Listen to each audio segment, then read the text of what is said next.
Children with autism, even profound children, are not different from other children. The only thing is the adaptability. Treat your child the way you will treat other children.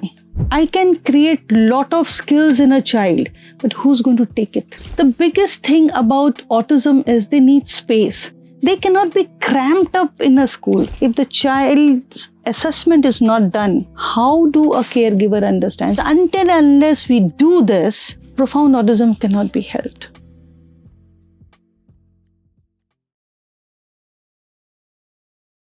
Hello, everyone, and welcome back to the India Autism Center podcast. This is your trusted space for grounded, expert-led conversations on autism, inclusion, mental wellness, and everything in between. I'm your host, Sakhi Singhi, and today we're diving into a subject that sits at the very heart of meaningful autism intervention: education.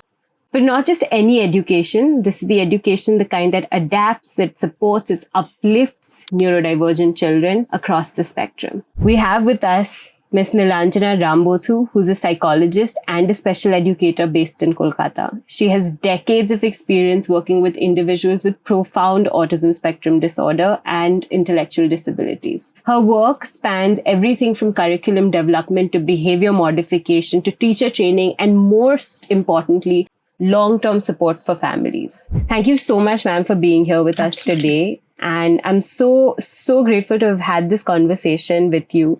Many of our listeners are caregivers, and they often start their journey and they don't know what to do once they get a diagnosis of autism.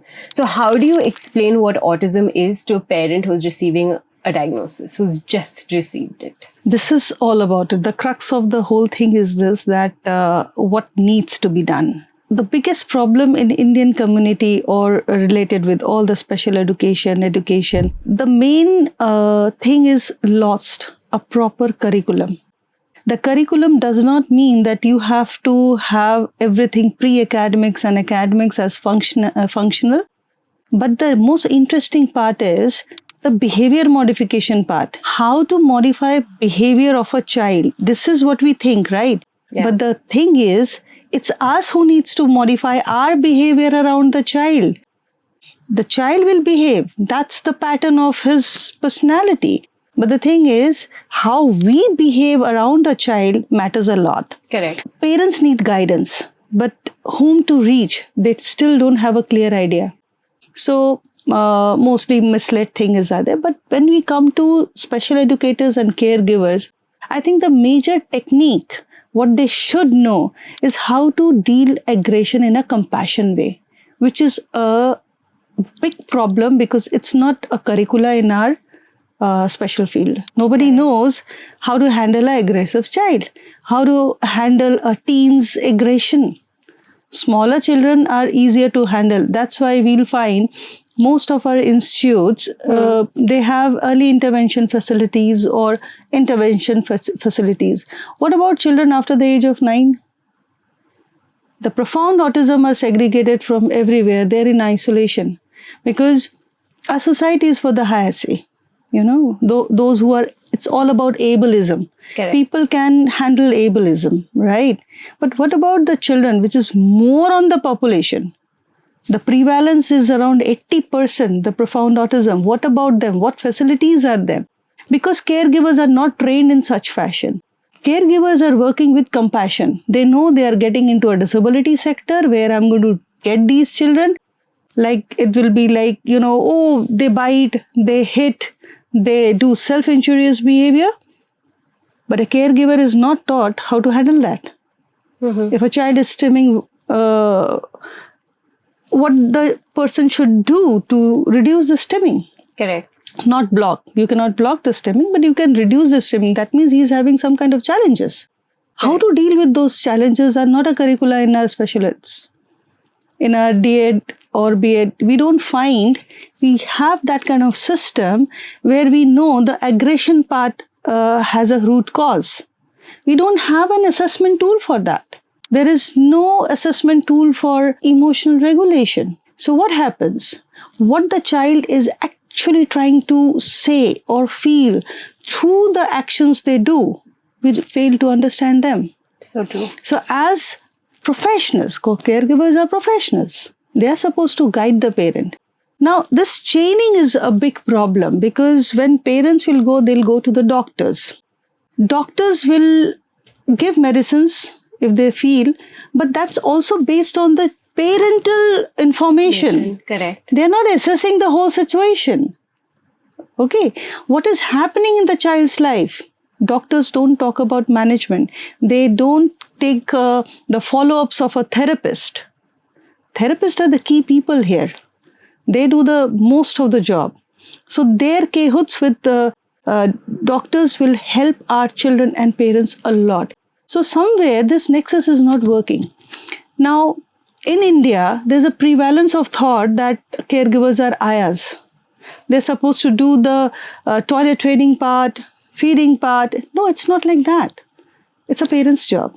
Again, two things are missing in caregiving facility, which is making the whole scenario very difficult. That is the communication part. Yeah. Caregivers don't know how to communicate with profound autism. You had first mentioned something which is very, very, very crucial, which is in special education, how to handle aggression with compassion is not taught. I want to pick your brain on this a little because this is so important. Yes. And you brought this up by saying that behavior doesn't have to be modified unless it's aggressive and it's self-harming to the individual. Of course. So this is a very key takeaway. But what is your strategy in explaining to a special educator how to deal with aggression with compassion? Because it's difficult, I'm assuming. Yeah. Because see, the professionals over here are not very open-minded. They don't think out of the box. Because once they have achieved the degrees, they think that I've learned a lot. This is a big roadblock. So I have taken a different stream. I empower parents. I directly teach them how you handle the situation. Because structure teaching is very important. Visuals are very important. Communication. Like I said, there is no curriculum. So it's not there in the syllabus when they are being trained as professionals. So they don't see the viability of it. So I took another way. I have 34, this channels where I have modules where I train parents themselves directly. That's lovely. And I'm working across the world now. Wow. And where is it that people can find this training? Mostly it's online. Okay. You can do offline if you're in Kolkata because I have only one institute. I'll definitely take the link to that and I'll attach it in the description so that caregivers, parents, professionals watching this, if you want to learn from it, I'm sure this would be a great insight. So I want to go back to the question, Nilanjana ma'am, and ask you about some more ways in which you've helped parents and you yourself. Yeah, I'm a parent of a 21-year-old boy. Shout out to Venkatesh. Yes, Venkatesh Ambothu. He's lovely. And I want to know how you dealt with your diagnosis, also with the diagnosis of Venkatesh, and how you help parents cope up with it. Yeah, first thing, it starts with me. So in a very short way, I'll say that acceptance was a major path breaker. If you don't accept, if you don't tell yourself that autism is in your child, so it's a part of your family too. He's my son. He has autism. So it's just a personality. Children with autism, even profound children, are not different from other children. The only thing is the adaptability. Come what may, we know how to adapt. We have faced challenges like pandemic had been a very big adaptability challenge we had. We did it. But look at our children. They are clueless about the situation. They are not aware of the situation. Here, I'll give an example of Venkatesh. The beautiful part, all throughout the year I had been teaching him structure, he actually understood. He used to mark in calendar, this is the vacation time, and then he's saying, no, we are not going anywhere.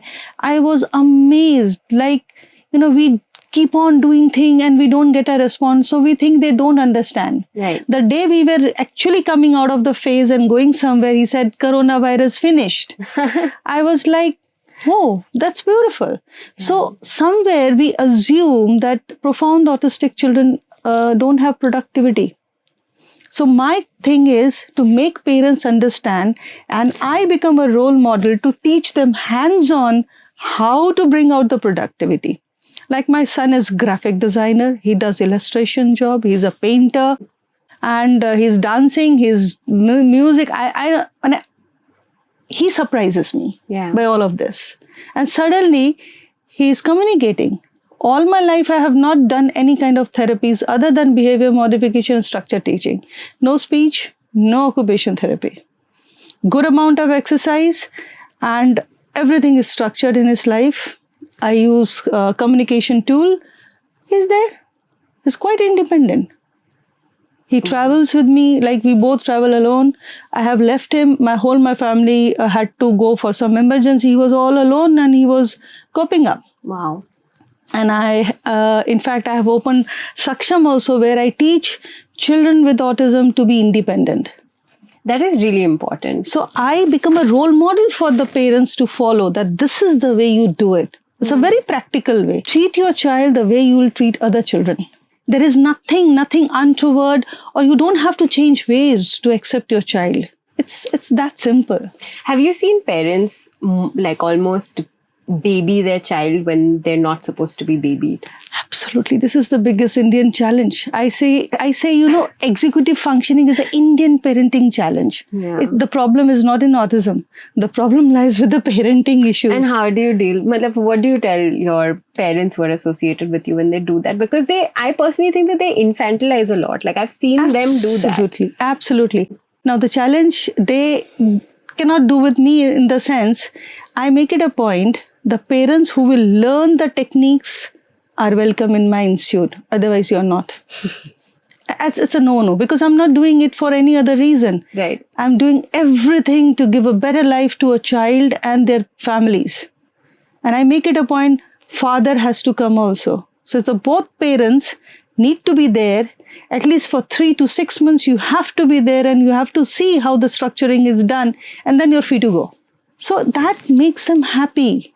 Wow. So that actually ties in really well with our next question. So there is like this school of thought that says, what is profound and what is not profound. And there's also a school of thought that says that functionality is extremely varied and support needs are different. I just want to know what your take is on that. I'm so happy that you have asked. Yeah. There's a misnomer going around that it's mild, moderate, severe. If it's autism, it's autism. Nothing to do with mild, moderate, severe. Because it's a spectrum, you don't know where the challenge will be. Correct. Rather, what we go with is levels. That in level 3, child is too profound, a lot of support system is necessary. The level 2, where with little bit of support system and assistance they can do. And of course, the ableism is on the level 1, but they too need support. Even I have so many cases where an autistic individual is married, has children, he's earning, yet his family is ostracizing him because of his problems. So what Indian mind wants is very difficult to understand. In fact, I was so surprised, just a month before, there was a person who was 59-year-old, having 2 daughters, and they were all, calling him names that you have autism and this and that. But the man was really very polished person who was speaking so fluently, educated. And of course, very good looking also. I first of all, I was also like, does he has? But then being in 20 years into this field, we can understand that he does have. So what do we want? What else we want? But just imagine he was struggling at the age of 59. So our children, our individuals with autism, they struggle even if they are able. The biggest problem, I can create lot of skills in a child, but who's going to take it? In my institute, perhaps I'm the only one where everything we use digital literacy, low tech and high tech in communication. And they are so well in my school. 16 children calm and quiet and do everything. Study also they are doing, soft skills they are learning, they are trying to be independent. What does a typical day in your school look like for the child? Everything what a child requires, not just education. Education is just a minuscule part. They need to be independent in their daily living skills. So true. They have to eat by themselves. They cannot do food grabbing. They should know where to sit without any cutout or corner chairs. Like a regular, Sakshi, you are sitting there, I'm sitting here. Just like that, they sit. I think it should be an example for everyone to learn that our children should be dealt with a lot of humanity. I mean, cut out chair, binding them to a chair. I don't know what kind of I've treatment actually is that. seen that. I've seen that in some schools. And I'm very branded in this person that because I don't accept this. I know I've seen that in some schools, and I've found that ridiculous. I found it absolutely disgusting. Not and only demoralizing. that, Sakshi, another problem in most of the therapists is they hit children. I'm openly saying this. They hit children. They tell parents that if they pinch you, pinch back so that they understand the pain. What? It happens in most of the institute in Kolkata. What are you saying? Yes. And I have no qualms about it. There are leading institutes are doing it. Oh my God. So my fight is no, treat them with respect. If you don't know how to deal with them, don't deal. If you don't have patience to deal with them, don't deal. Let them get their own space. The biggest thing about autism is they need space. They cannot be cramped up in a school. You go to therapy center, I feel horrible. Yeah. Everybody is cramped. Arey Seriously. bhaiya, you don't do that. I feel like you are blaming someone for a meltdown. Like, you keep me there for an hour and I will just like break that place apart. It's terrible the way that the centers have been running, but I also understand the challenges that people have. But given the challenge, I mean, okay, granted, there are challenges. There is a resource issue. There is this and that. But that doesn't account for this negative reinforcement. That is insane. I had no idea. Absolutely. Secondly, another problem which I think we have to think about it, that one same curriculum is not for everybody. Yeah. Child has uniqueness. Their education plan has to be, kept in mind while creating that. You just can't give everything to everyone. It doesn't happen that way. Which is actually the next question, which is how do you adapt the curriculum to suit the learners' diverse needs, particularly those on the spectrum? Yes. So let's understand little bit the diagnosis itself. Okay. Now, in DSM-5, we know it's a neurodevelopmental disorder with repetitive fixated and ritualistic behavior with sensory processing and your auditory integration issues. So you understand this is the whole challenge. And because of that, the cognitive area doesn't mature. Okay. As much sensory delay or sensory rush up, the entire stimulation is something else. So we all know it is established and proved that they're visual learners. Yet, we don't use it. Every time we think, verbally is more easy for the parent and the therapist. Verbally, we'll say. But they don't understand. So, as much we use visual modeling, technology, we find they're brilliant. I can prove it. All the 16 children are doing work digitally. And their education is enhanced. Why we are in this era of technology, we are waiting they'll write with a pencil? I agree with you. Yeah. Why we are waiting for that? If they can type, they can sensorily do things. And that surprises me a lot because we all are technically dependent. We are doing this podcast also technically. We are using gadgets. So if our children with spectrum understands these technical things, why we are waiting for? Because there is a child in my friends sponsor that child, his father is a municipality cleaner. Okay. So you can imagine they can't even afford a phone. Yeah. So my friends have provided a laptop. He's doing wonderful. I mean, he taught me that nothing is impossible in this field. Only thing we have to think out of the box. We have to think of new ways of helping them. Sorry to say, our education system needs a lot of it's for the normal kids also. Yeah. Needs people a lot of redoing. Unknowingly keep on saying so many things. You wake up in the morning and you see the new things have come up in the field of autism because this is, nobody knows what it is. So hypothetically, everything is saying everything. Different kind of therapists are doing different kind of therapies, which doesn't mean anything. I saw this person totally usko bachche ko teda kar diya. I mean, how? Why? They need play. They need practical way of teaching, which doesn't happen for normal children also. That's true. Life skills should be there. Yeah. Which of the institutes are teaching life skills? I don't find them. Everybody is struggling with making them right. Arey Baba, that's the difficult zone. If speech is a problem, if communication is a problem, language development is a problem, then how can he write? The same skills you need for writing also. But visually, when you teach them, they are productive. The illustration thing, I think every child's mind is tuned to illustration. Why are you not teaching that? I think, what are the digital tools that you use in your center that would be valuable? Tab. In Tab, you Android, and of course, we all know Apple has so many, but Apple apps are very expensive. Yeah, Android you can get like a Gate Cache but the version. quality different. But for me, Apple apps are wonderful, like Gingy is there, then your Bitboards, okay.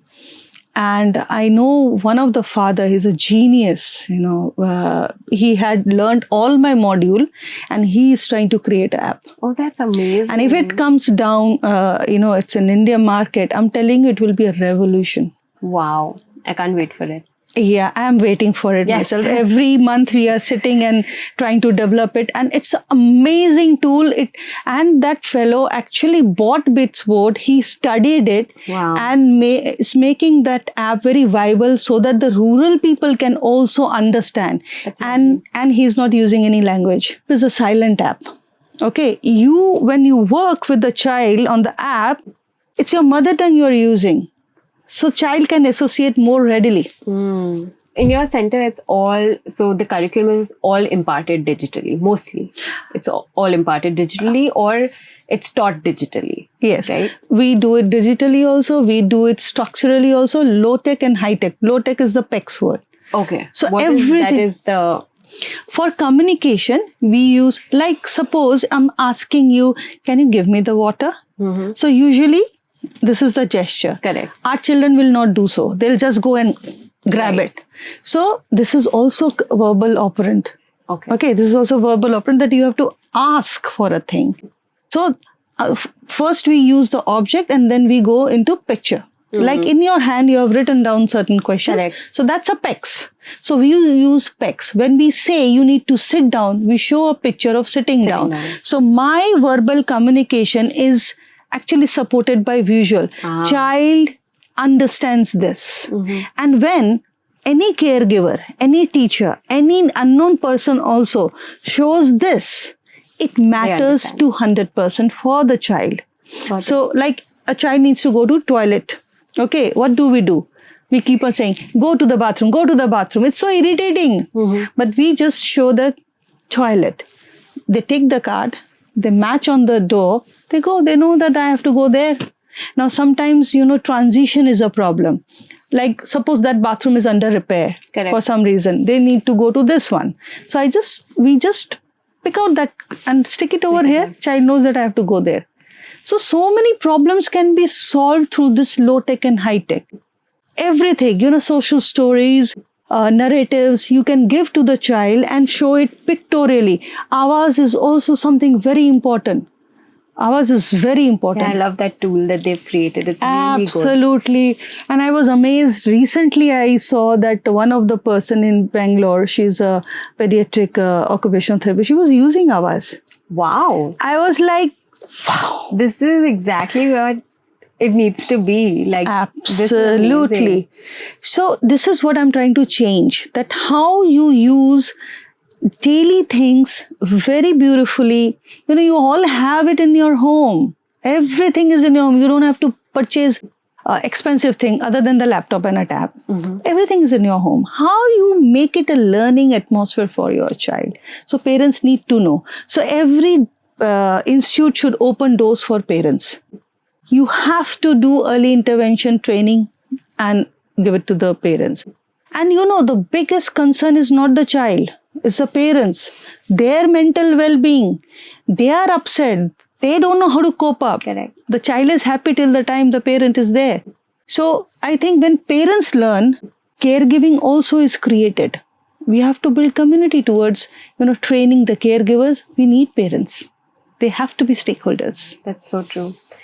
So if you're someone who values inclusive care, autism support, and really enjoys the strategy that we have Ma'am Nilanjana sharing with us, don't forget to like, share, and subscribe. It actually goes a really long way for us to host such conversations. Ma'am, you've mentored so many aspiring educators and therapists in your career. In your opinion, what are the things that you think make for a good educator? And what are the skills that you wish the educator imparts to the child first? See, for an educator, she has to know the functional assessment. If an educator doesn't have the knowledge, the therapist doesn't have a knowledge of functional assessment, they really cannot do anything for any autistic individual. See, it's all about behaviors, right? What we face the most in autism, behavior. And behaviors have function. That is proven, right? Mm-hmm. So, medical thing, you keep it aside. I don't want to go into clinical thing, but mostly it is because of attention or escapism. Mm-hmm. You're teaching a child something. You have to be observant. The way you're teaching, the child is coping or not. You have to be that much alert. So patiently, you have to deal another avenues where you're seeing that he's not able to cope up. So you have to think other ways. The task analysis. See, the most important is lesson planning. It's there in B.Ed and D.Ed. Mm-hmm. But how many of them follows? They don't. There's like no practical.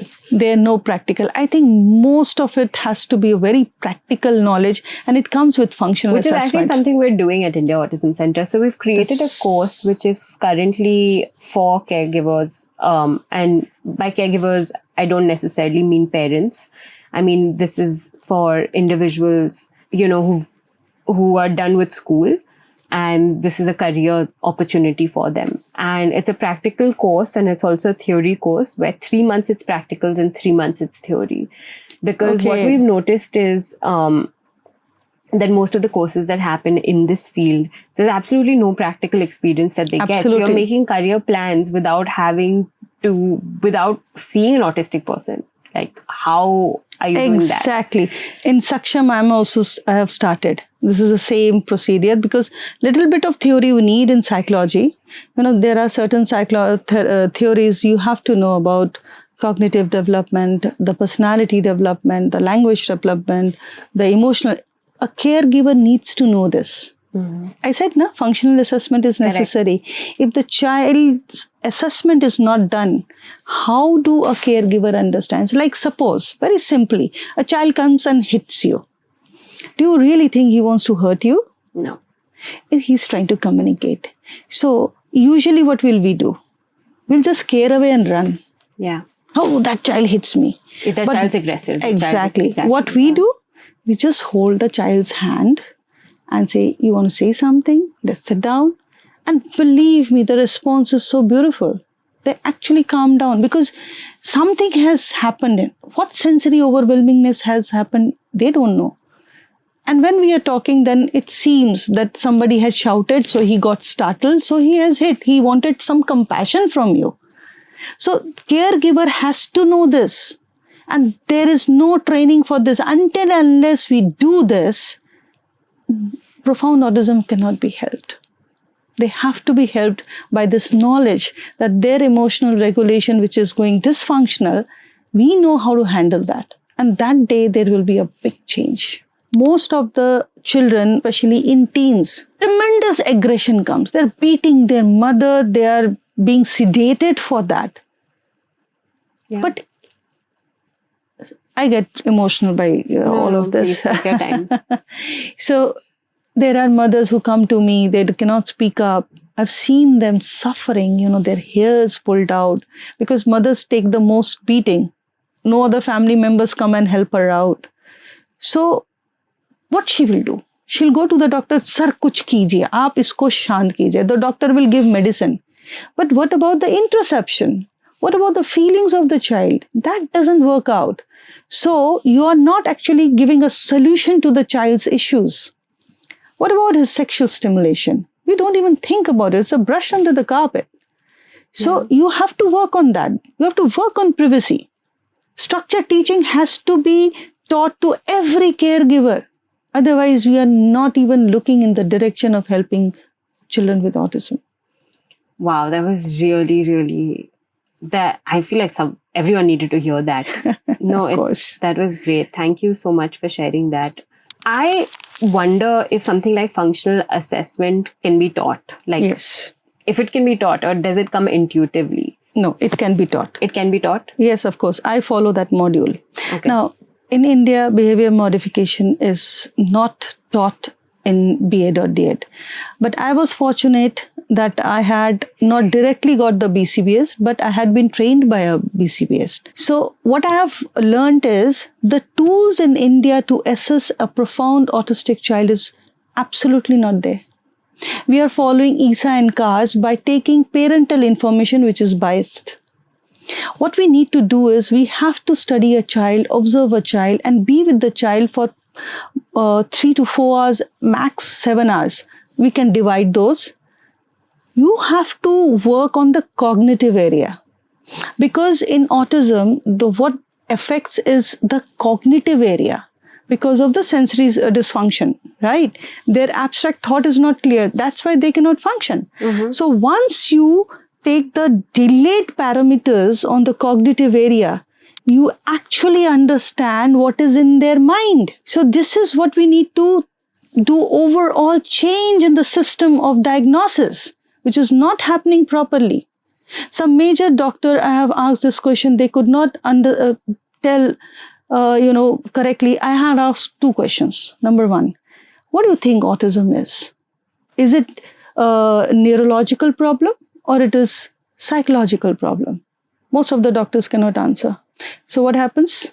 It is neurological problem because neurodevelopmental disorder, neurological problem. Psychological problem is comorbidity. But without assessment, how you are giving antipsychotic drugs? These are the questions we have to ask repeatedly so that we find a solution. Second thing, the therapist. Every therapy is not for every child. Correct. Okay, deep pressure is not for everyone. Brushing is not for everyone. You have to understand the sensory need, how it is assessed without a goal setting. I don't find anybody practicing this. Not everybody, but most have changed. Institute like yours and mine have changed, but still they are into far primitive thoughts. It's all about how you're assessing the child. 20% indirect analysis, the data collection comes from parental.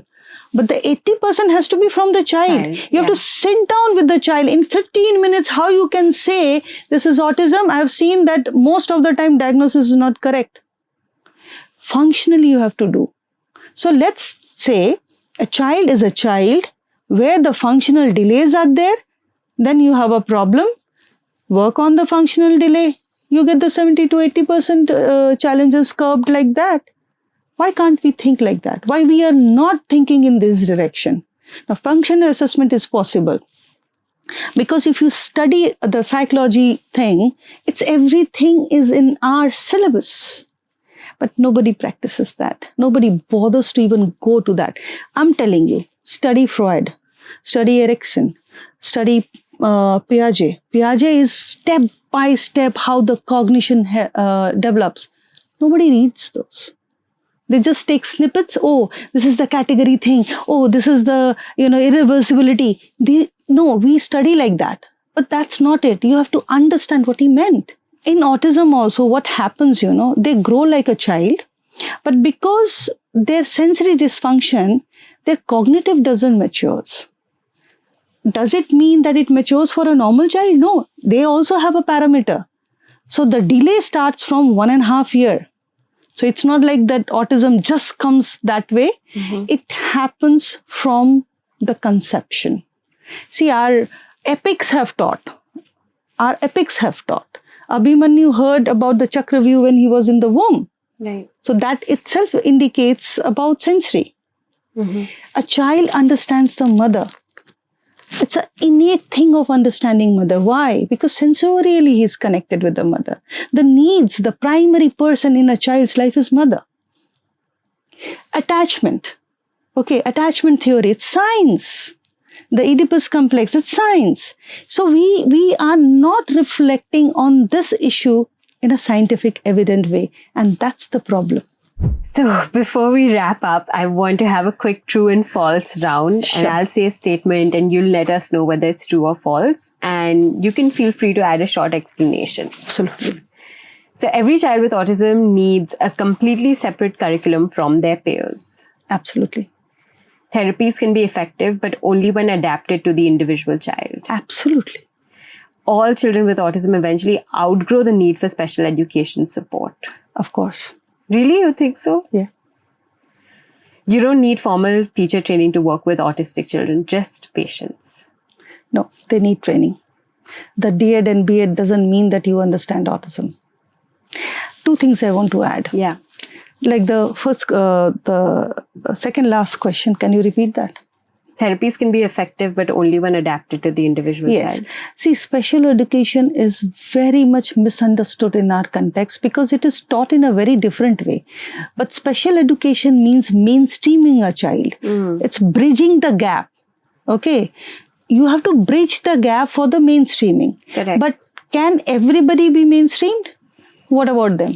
So they need to outgrow of that, right? Their soft skill development, technology, like I said. True. We are not looking different parameters how to develop their skills. So special education is not everything. What has your experience been with mainstreaming the children in your center? Horrible. Because what I find that behavioral challenges are 1,000 times more in a normal kid today than our children. Because children who have trained and went to normal school, after 2-3, they are not able to cope up. So there is huge issues. In today's children, they are neurotypical family, nuclear family. So they don't get parents the way they need. They don't have companionship of grandparents. So this actually affects. This actually affects them. So they are more abusive. I've seen a normal child biting a child who has an autism, and she's a quieter lot. How can that be? When we came to know, the mother and father, the child hardly meets. When parents come, the maid has made him sleep. So in such context, my comments will be really trolled for, so I'm not going to say further. But I think child needs parents. See, inclusion is an illusion. For inclusion, what you need is a structure. Infrastructure has to be there. Visual categorizations have to be there. It's not difficult to make a school inclusive. Like I'm going to different schools, people are calling me and they are asking me to train the teachers. Okay, so I'm giving very small modules to them. In normal school, they can have a wing. They have a lot of space. They can open a wing where they can make part to part time, they can make the children sit in the normal neurotypical classes where if they cannot cope up, not the resource room. Resource room is more or less there, but to a separate room where they can carry forward their own education. They can play together. They can do activities together. That is possible, right? Yeah. So to make an inclusive school, it's not very difficult, but nobody knows how to handle aggression. It all boils down to that. Which is how you started this entire interview of ours. We've come full circle. So this is my last true and false statement. Involving parents in the therapy or education plan often leads to better outcomes. Yes, and I have proved it. Yeah. Like I'm working for 19 years now. And from 2012, I'm running this. And in my school and even in my home program, I make it a point, first parents need to learn. Once they learn the modules and special education and the structure teaching and the communication, then I start working with their child. Offline, online, both. So, when I'm working with a child, the parent is actually able to understand and they are practicing it. To most of the, surprising thing, they are coping up. Yesterday only, I was seeing a child a year before she has joined. She was entire non-verbal, not a single sound she would make. And suddenly she was actually trying to speak. Her mother doesn't do speech therapy. Labeling, verbal operants she knows. And it's a cup, right? Yeah. She's touching, mother saying cup. So she's trying to say cup. And we both started crying actually. It was so emotional. Suddenly 1 year after you hear a child say, pronounce a thing, it makes you emotional. More than the mother, I was crying. I'm sure it's every other day in your center where something of this yes, sort we happens. are now a family. Yeah. So thank you so much, ma'am, for sharing your wisdom, your insights, and your deep-rooted experience. You have so much knowledge to give to caregivers, and I really urge listeners to check out the description where we'll be linking Nilanjana ma'am's modules for you to go have a look. What we'll try to do is we'll try to make a sort of PDF of what her module consists of, a sample PDF of it, so that you can download it and see if you would like to subscribe to her modules and then sign up for it. We can totally do that so that you can get a small preview of what to expect. If today's episode has helped you understand autism education a little more clearly and it has given you tools to reflect on how to teach better, care better, and be better, please do consider liking, sharing, and subscribing. You know it goes a really long way. As always, stay curious, stay kind, and keep building a world where neurodiversity isn't just accepted, but empowered. We'll see you next time, and until then, please think of clicking any of the videos that's popping up on your screen. Thank you.